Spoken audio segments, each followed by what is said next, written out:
Good morning. Good morning. Welcome to Be Radiant.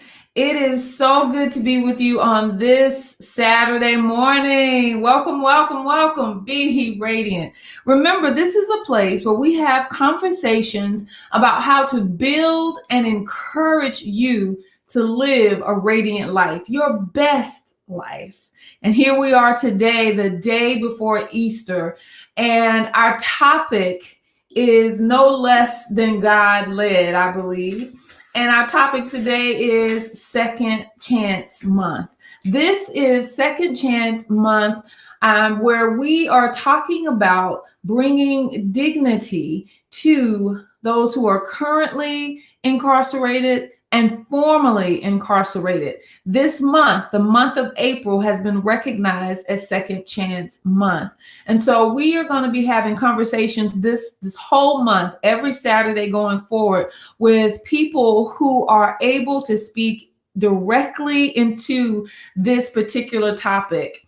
And like I said, it's just so fitting that this is happening, that we're kicking off today, the day before Easter. And, I always have to stop and talk a little bit about that. The fact that our Savior, Jesus, who was on the cross, recognized that second chances were the way.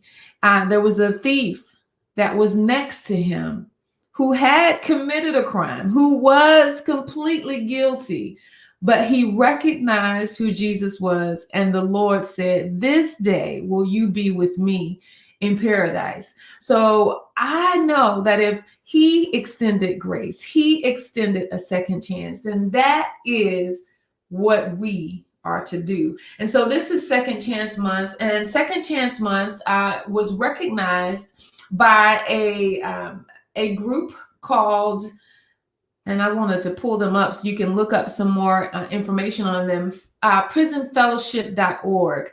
And so I encourage you to go over to prisonfellowship.org and get more information. Today, our conversation, sorry about that. Today, our conversation is going to be centered around how can you become an advocate? How can you participate in Second Chance Month? So we'll be talking about that a little bit more in just a moment. But I wanted to give you a lineup of the people that we're going to be talking to this month. I'm excited. I am over the moon. You had an opportunity a couple of weeks ago to hear from Charlotte Garnes. And so Charlotte will be participating in a panel later on this month. But coming up, she's introduced me to some heavy hitters that are amazing people in their own right, but they have some awesome information and news to share with us. Miss Pamela Wynn, I challenge you guys, look this sister up. Pamela Wynn, I'm going to give you her website. It is called restoreher.us. restoreher.us. Pamela Wynn is an advocate for women in particular that are in the prison system, that are currently incarcerated, and those that are formerly incarcerated. And she goes around talking to our elected officials, giving them information on what the conditions are like for women in general, but especially and specifically for women who are pregnant and in the penal system. Pamela Wynn is a nurse, an RN, and she's going to tell her story. She can tell it a whole lot better than I can, but I do challenge you to be in the room with us next Saturday at 9 a.m. and invite people that you know that are in the medical field, people who are in corrections, people who are legislators. Let them know that there's going to be a powerful conversation taking place next week, and they don't need to miss it. So Pamela Wynn next week. And the week after that, we're going to have a pastor, and I'm going to let him tell his story as well. He is a local pastor of a thriving congregation that will tell us a little bit more about how to involve the faith community in the reintegration and the restoration of our formerly incarcerated people into our community. And something that's near and dear to my heart, how do we care for the families of the people who are currently incarcerated. So that's going to be an awesome conversation as well. That will be on the third Saturday. And I am so bad about writing down dates, you all. So please forgive me there. So I'm going to just pull my calendar out. So on April 10th, we'll be having that conversation with Pamela Wynn. On April 17th, we will be speaking to the pastor. And then on April 24th, we're going to have a panel. You definitely don't want to miss that. We're going to be deep diving into some issues about voting rights. Right now, Georgia is a hotbed when it comes to talking about voting rights. So we're going to be talking about voting rights when it comes to those who are formerly incarcerated. Good morning, Tandria. Good to have you in the room. Share this. There are people that need to hear this information. So please share this. So the panel is going to be talking about, like I said, voting rights, restoration of voting privileges to those who are formerly incarcerated. We're going to be talking about employment issues, the fact that people who have been incarcerated have a difficult time finding employment because of having to put the fact that they were a felon on those on their job applications. I'm not saying that it's right or wrong. We're going to talk about it. And also, how can we help in that area? And then we're also on that panel going to discuss a huge issue, talking about the criminalization of our youth, especially those who are Black and brown. The criminalization of our youth, and that's all youth. But like I said, especially those that are Black and brown. We want to bring awareness to those issues. And so I felt that a panel, bringing on a group of people to have that discussion so that you could ask questions, you could hear answers, and you can find out what you can do. So like I said, April is the month of second chances. If you want to find out more information about Second Chance Month and all of the things that are attached to it and going on with it, prisonfellowship.org is scrolling at the bottom of your screen there. Restoreher.us is another great site to get information. So I do encourage you to go out and find that information.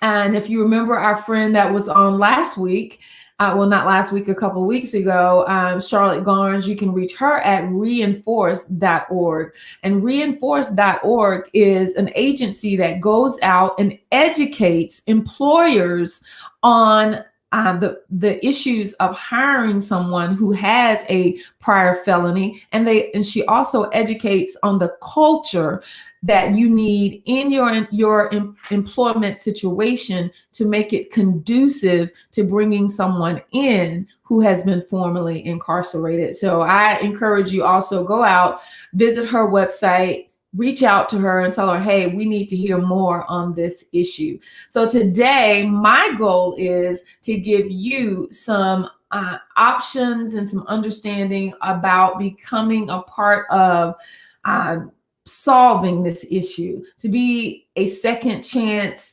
advocate, to be a person who says, I know someone who was directly impacted by an incarceration. I was directly impacted by an incarceration, because I just want to tell you, everyone has the inherent dignity and potential to do anything, but there are approximately 70 million Americans. That is 1 out of 3 adults have been in the prison system. They have a criminal record. And if you remember the young lady that was on, she says, you know, you can get up and get a new hairdo. You can wake up and get new glasses. You can put on a different color lipstick. You can do all those things to make changes in your life and to have a new start. You notice I put in air quotes, a new start. She says, but what you can't do is get up and not have that criminal record follow you.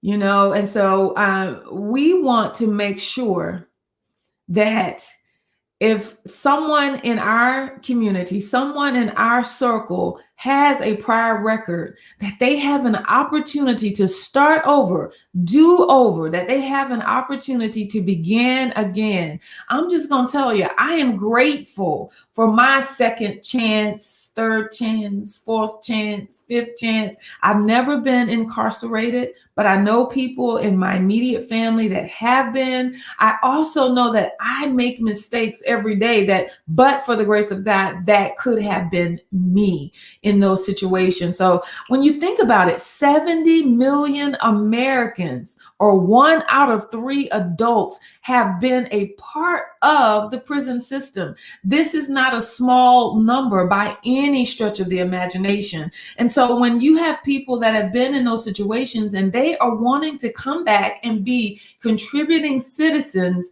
in our communities, we've got to be willing to extend the olive branch and give them a second chance, because just like I said, but for the grace of God, there go I. So I'm going to be talking about a few ways that we can help remove the stigma of incarceration and begin to put things in place to help people live in our society. We want to, if we as humans can help break the chain of recidivism, that means someone who has offended and been in prison going back to prison, if we can break that chain by offering employment, by offering a place for someone to live, by simply speaking dignity into their lives, then I want to be a part of that. That improves public safety. That improves our way of life. That improves in the employment situation in our communities. Our economic system looks better when we, instead of casting a lot or putting a mark on someone, we find a way that they can begin to become those productive citizens that they are and that they desire to be. So we want them to have a second chance, not a second prison sentence, but a second chance at living their lives. The Prison Fellowship declared April of 2017 was the first ever Second Chance Month. And it's a national effort to reduce barriers that keep formerly incarcerated Americans from living successful lives and rejoining society. The following year, President Trump and the U.S. Senate officially recognized April 2018 as Second Chance Month, along with 19 states and local governments and more than 230 partner organizations in the country. So this is my first time hearing about this. 2021, wow. And this has been something that's been going on since 2017 was the first time they officially announced it. And now we have an opportunity. Good morning, Ellen, Pastor Ellen. So great to see you in the room. We have an opportunity to be a part of making a difference. So what are some ways you can participate? Or you don't have to be some bigwig elected official, get that out real fast, to participate. So here are some ways that you, as a citizen of our community, as a leader in our community, you can become a part of this Second Chance Month. Become an official Second Chance Month partner. Now that means it means if you have an organization, it means as an individual, it means in the faith community, in the secular community, wherever you can become an official Second Chance Month partner. Go to prisonfellowship.org and they have an item there about you becoming an advocate, about you becoming a part of what is going right as people reintegrate into our communities. Because guess what? If 1 in 3 Americans, over 70 million Americans, have a former felony charge, then we're rubbing elbows with them every day. And so I want to get all of the information and education that I can. So go online to prisonfellowship.org and you can become an official Second Chance Month partner. They have a whole toolkit that is there that tells you how to become involved, tells you ways and things. They have videos, all kinds of things that are there to assist you in this process. So what's another way you say? You say, okay, Valerie, that's good. That's good. What are some other things that we can do? Well, I tell you, if you are a pastor in any capacity, on a staff, whatever it may be, you're the lead pastor, the preaching pastor, the teaching pastor, whatever you are, you can actually sponsor, it says host a Second Chance event or Second Chance Sunday. A Second Chance Sunday if you are in clergy, where one Sunday this month, you can get up and you can begin to talk about a second chance, about inviting people who are formerly incarcerated into our churches, into our midst, so that, because one of the things that is most important, I believe in the whole person. We are holistic. We have a body, mind, and spirit. God created us that way. And so speaking to that spirit man is such an important part of reintegration. And like I said, on the 17th of April, we're going to be talking to a pastor about the formerly incarcerated, and we're going to hear from him. But incorporating that spiritual piece is so integral in becoming a whole person outside of that penal system, outside of the prison system. And if you're not in the clergy, you can still host a second chance event anytime during the month. That event can cater to getting information to our community. It can involve bringing in families that have someone that is currently incarcerated and just caring for them and letting them know that we see them as well. I told you guys on that conversation with Charlotte that families, they're being fleeced right now as their family member is incarcerated. It costs $1 a minute after an initial $3 to initiate a call to your loved one who is in prison. They are making money off of these families. So maybe hosting a second chance event, and that event may look like giving out phone cards so that these families are able to get in touch with their loved ones. Maybe it looks like extending any other type of assistance to help them. Maybe it just looks like holding the hand of a mother whose son or daughter may be incarcerated. Maybe it looks like tossing a football with a young man whose father may be incarcerated, or just having a good old conversation with a young lady whose parent may be incarcerated. But host a second chance event. Prisonfellowship.org gives you all kinds of ideas and understanding about how you can participate in that process as well. So host a second chance event. And if you're a pastor, have a second chance Sunday where you speak directly to this issue.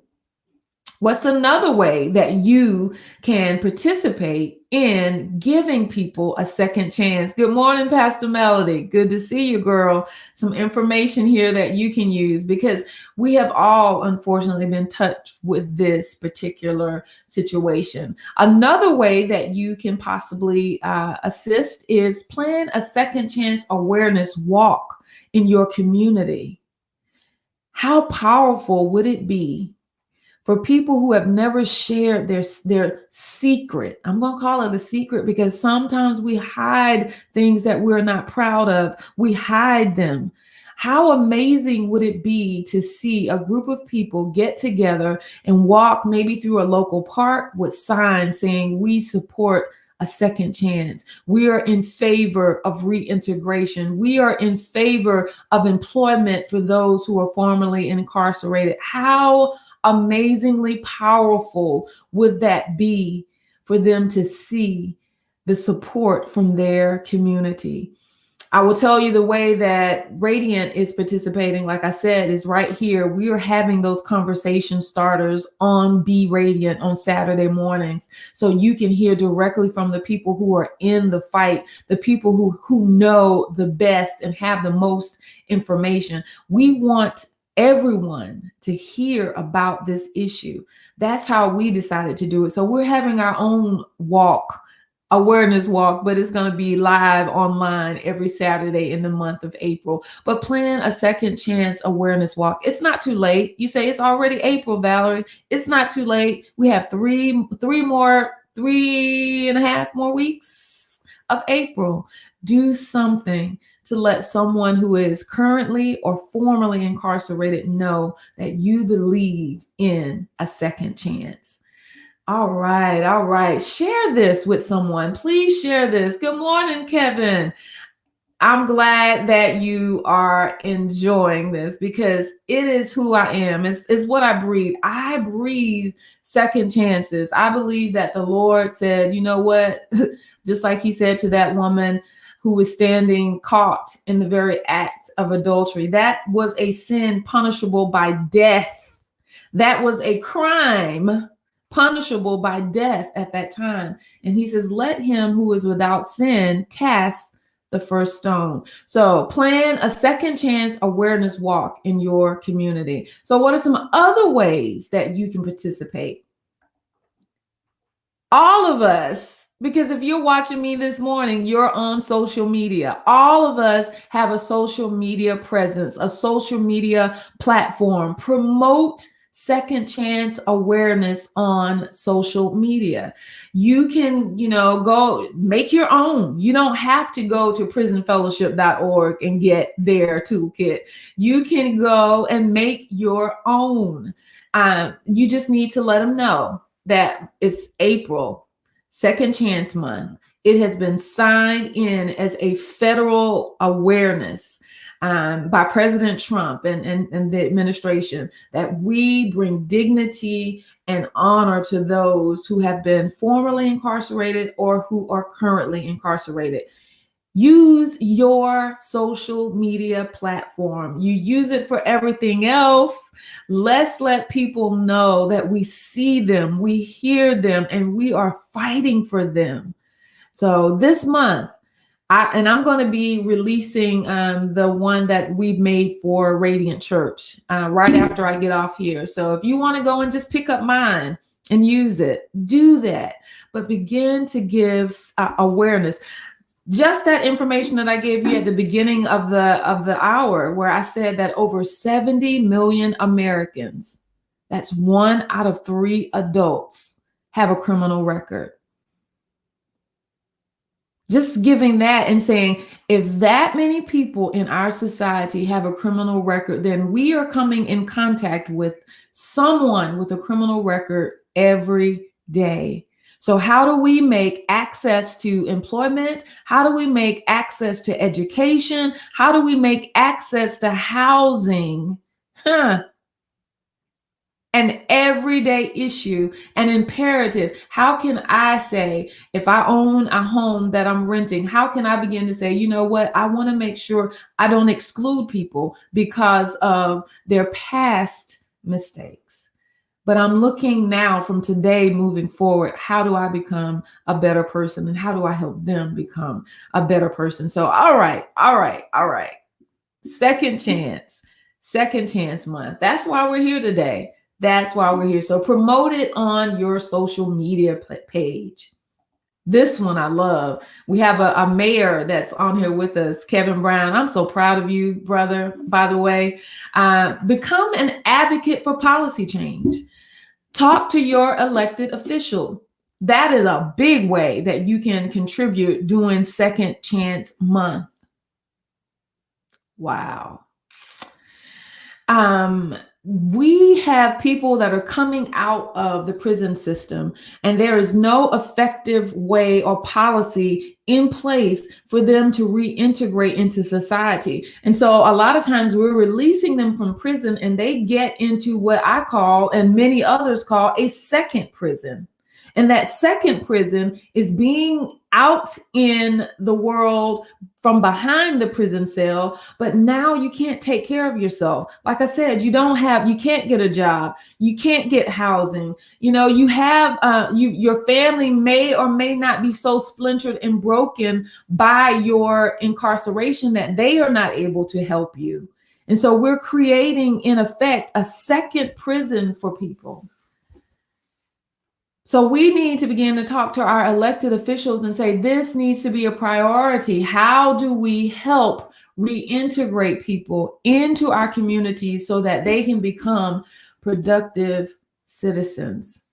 Our guest that'll be on next Saturday, Miss Pamela Wynn, is doing her thing in that area. She is an advocate for policy change in the arena of formerly incarcerated or currently incarcerated. Like I said, I'm not going to try to tell her story because I talked to that sister and I was on fire before I was off of that conversation. So come in the room next Saturday. You are going to leave that room saying, I must be a part of this. This is something that I can do. So yes, come on in the room. Be an advocate for policy change.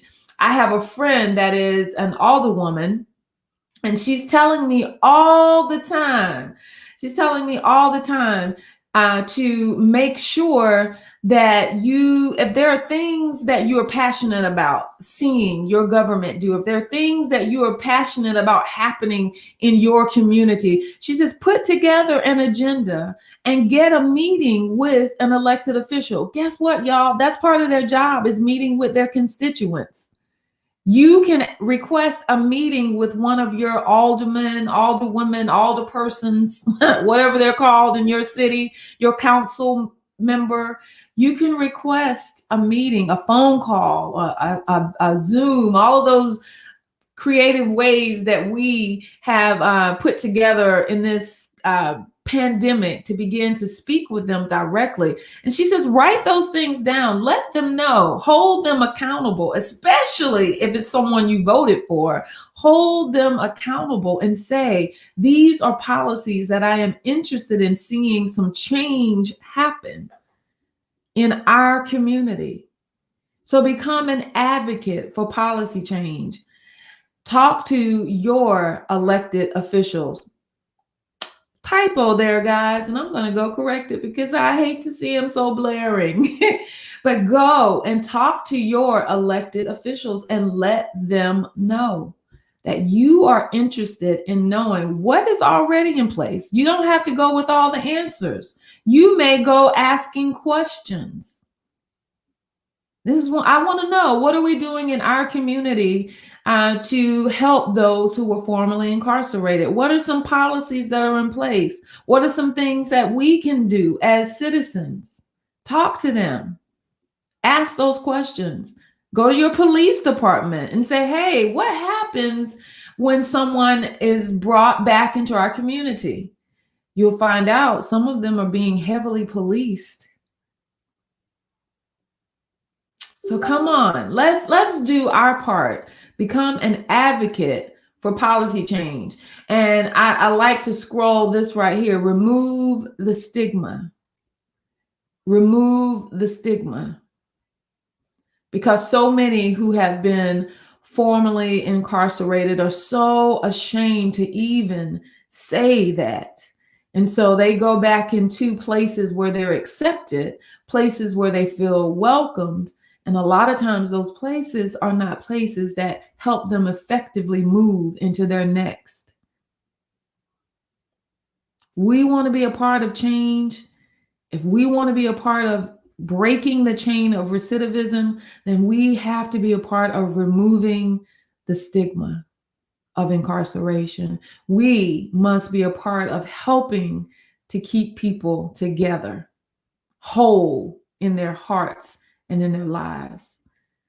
I have one more suggestion, and then I'm going to let you go on this beautiful Saturday. Share your second chance story.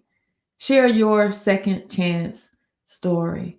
There's nothing more powerful than hearing, I once was lost, but now I'm found. There is nothing more powerful than saying, my child was involved in a situation with law enforcement, tearing down the stigma. Because so many times we think of someone who is formerly incarcerated as being some nefarious looking person that needs to be put in the back corner. I'm here to tell you that the face of incarceration, if 70 million Americans have a criminal record, the face of incarceration looks like me. It looks like you. It looks like your daughter, your son, my daughter. It looks just like us. Remove the stigma. Share your story. Be bold enough to come out and say, this has affected me. Stop hiding. That is the best way for the enemy of our souls to keep us locked up, is to keep the stigma in place. Share your second chance story. Be brave enough in this month of April, the month of second chances, to tell your story.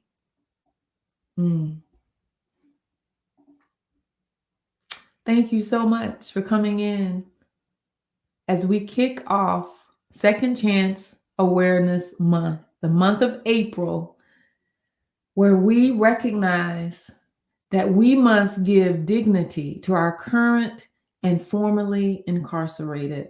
So join us next week. We're going to have Pamela Wynn on. Once again, I tell you, go look that sister up because she is bad to the bones. Pamela Wynn of restoreher.us. Go look her up. She'll be in the room. Invite your pastor. Invite your boss. Because this conversation needs to be heard by the leaders in our community, our pastors in the faith community, our CEOs in the boardrooms. It needs to be heard by our everyday citizens, and it needs to be heard by anyone that you think has been affected in any way by an incarceration, either of themselves or of their loved ones. I thank you so much for stopping in and spending time with me here at Be Radiant, where we build and empower you to live a radiant life. And I always end asking my guests, because I'm usually here with someone, asking my guests, what are you doing to build and empower yourself to lead a radiant life? And so I have to ask myself today, Bella, what you doing, girl? What I'm doing is coming on, letting you know that you are worth it. That builds and empowers me to be radiant and to live a radiant life. Coming on, letting you know that you are worth it, no matter what your past or background is. Second Chance is a month for all of us to shed off those things and recognize that we have something to offer. We have something to bring to the table. We have something to give. And so I just want you to know that that is what builds and empowers me to live a radiant life. And so for the month of April, we're going to be bringing dignity to our current and formerly incarcerated. Until then, until next Saturday at 9 a.m., you guys have a radiant life, okay?